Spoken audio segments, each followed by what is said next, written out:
அனைவருக்கும் இதயம் மந்த்ராவின் விநாயகர் சதுர்த்தி வாழ்த்துக்கள்.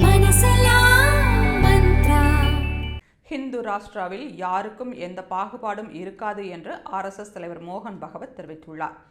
புதுடெல்லியின் விஞ்ஞான் பவனில் நடந்த RSSஇல் நூற்றாண்டு பயணம் புதிய எல்லைகள் என்ற நிகழ்ச்சியில் பேசிய மோகன் பகவத், தனது வழியில் நடப்பது மட்டுமல்லாமல் மற்ற வழியில் நடப்பவர்களை தடுக்காமல் இருப்பதும், ஒரே இலக்கை அடைவதற்கு பல்வேறு பாதையில் செல்பவர்களை ஏற்றுக்கொள்பவர்கள்தான் இந்துக்கள். இந்தியாவில் உள்ள அனைவரின் மரபணுவும் ஒன்றாக உள்ள நிலையில் ஒற்றுமையாக வாழ்வதே நமது கலாச்சாரம்.